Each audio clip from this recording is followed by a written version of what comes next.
One of the movies that opened up this weekend, I have not had a chance to see because I've been traveling. And when I was seeing a movie on Thursday night, we decided to go and see Good Fortune because we've been waiting a couple of years for that. But Black Phone 2 opened up this weekend. And listen, I got to tell you, I love the first one. Yep. The first one was one of the surprise screenings they did for us at CinemaCon a number of years ago. And I remember we lost our minds with it. I couldn't believe how much I enjoyed that film. I thought it was really fun. And then we get the sequel. Looks a lot like a Nightmare on Elm Street ripoff, at least from the marketing and all that kind of stuff.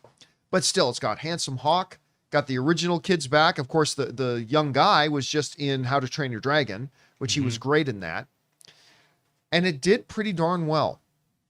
The film, according to Deadline, has made $27+ million at the box office this weekend, easily taking the number one spot at the box office.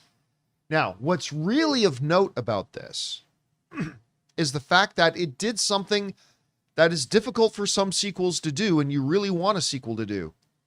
It made more money than the first one did. The first one made $23 million, which is a really pleasant surprise at the time. But the first one made $23 million on its opening weekend. This one comes in and makes 27. Again, that's what you want a sequel to do. But many times we've seen sequels don't end up making the same amount. I did call that last week. Thursday, he was right. I took the under. He took the I understand you guys. Yeah, you thought it would make under the original. You thought it would make over. And lo and behold, here it is. I did see it. And it makes over, and people seem to generally like it. I was going to go see it tonight. But the Toronto Blue Jays have forced Game 7, so I got to watch that tonight. Yes. So I think tomorrow night I'm going to go see Black Phone. Pretty stoked about that. By the way, going to go see Frankenstein on Thursday. The Netflix. Yeah, but in theaters. Yeah. I'm going to go see it in theaters on Thursday, which I'm pretty stoked about. At any rate, Rob, they got to be happy with this because, by the way, Blumhouse, who has a reputation for making, car money with scooter investment. I mean, they've done really well, but they've had a rocky time of it lately. This is a bona fide win for them. Anyway, you saw the numbers of this. What do you think about it? Well, I saw the movie. I went and saw it. I think the Irvine Spectrum has become my favorite new theater. It's a great theater. It's an incredible theater. And I saw it in the RPX theater. What is that, a Regal or what? Or it is Regal. Regal? It's Regal. That venue is incredible. And their IMAX screen, everything about it is incredible. I hated this movie. Oh, no, really? Now, I loved I have to say, I love the first one. I'm a huge Scott Derrickson, and I'm a huge Massa Worm fan. Robert Cargill, who wrote it. They wrote it together. John, you know how we all love Black Phone 1. Yeah, we loved it. I thought it was a terrific, ferocious little low-budget horror movie. This movie felt like I was watching the first draft that they had written. This movie is all over the place. I mean, it goes that suddenly they're like, we need to go to a summer camp, or we need to go to a religious camp and go work there in the middle of a blizzard. And I'm watching this going, wait, what? And they kept adding characters, and there's all this lore that they're just making up. And I'm like, what? It was so all over the place. And I'm watching this, and there was some interesting fright scenes. But even these flashback scenes when she's dream walking or whatever, and it's shot in 8mm, I'm looking at this going, by the end of the movie, the dream walking rules that they set up were just thrown out the window. And I'm like, what? Everything that I love about horror movies, setting up a lore and following the lore. So they certainly didn't follow the lore from the first movie. And I'm watching this going, like you said, it's got Nightmare on Elm Street elements. They went to a camp so you couldn't get away from the Friday the 13th Crystal Lake elements. And then there was they introduced these new characters. I'm like, why are these characters even in the movie? Like, suddenly there's this religious couple, and you're like, wait, what? And you're standing in front of you're in this like church at the camp, and there's a giant cross, and I'm like, what does any of this mean? And what does any of this have to do with the Black Phone? But I will say this, I was entertained. I'm watching this movie, and I'm like, I'm going with it, but it was so full of gobbledygook. I'm watching the movie, and I liked it when I was watching it. I'm like, oh, okay. I'm like, but when it was over, I turned to Alvaro, who I went with, and I'm like, dude, that was just gobbledygook. It's funny. Again, I haven't seen it. I haven't seen, but it's funny you're saying that because I pulled this up. So it's roughly gotten the same audience response and critic response that the first one did. I know.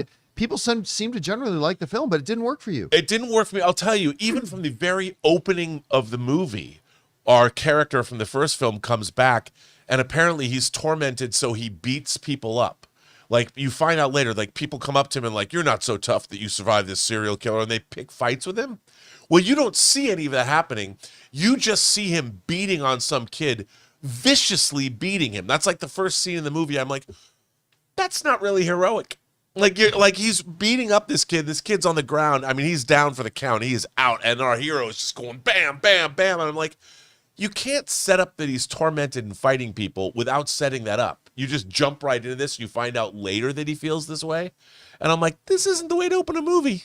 Not good. So what do you think about the box office results? I even said the thing is, there's enough in here that it's entertaining. Like when you go there, there's enough, you throw enough up against the wall. I mean, there's something for everybody in this movie.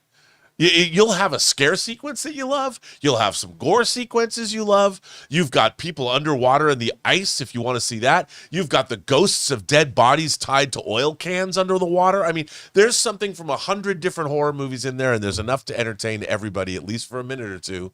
So it was entertaining, but I'm watching this going, whose movie is this? What is this a sequel to?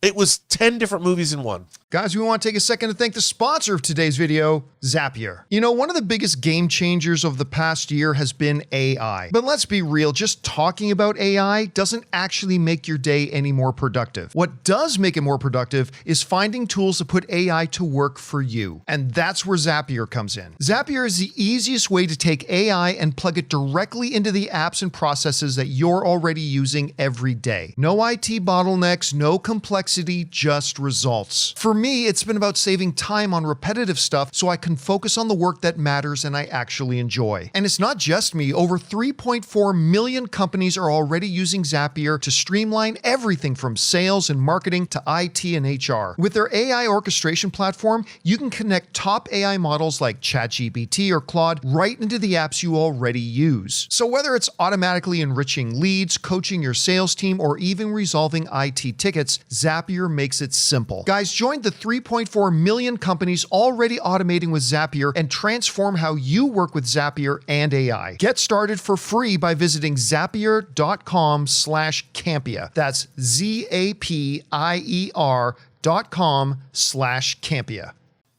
All right, there you have it, guys. Most of you seem to like Black Phone 2. Rob had some issues with it, but not everybody liked it at the same time. I love the first one. I'm looking forward to seeing it. I did too. I just want to go on record. All right. We'll see how you guys feel about this. Jump down to the comment section below and let us know your thoughts. Hey guys, thanks so much for watching this video. Make sure you like the video, leave a comment, and subscribe to our channel. And don't forget, we have a daily podcast called the John Campea Show podcast, available on Apple Podcasts, Spotify, or your favorite podcasting app of choice. Go and subscribe to it today so it'll be there when you need it.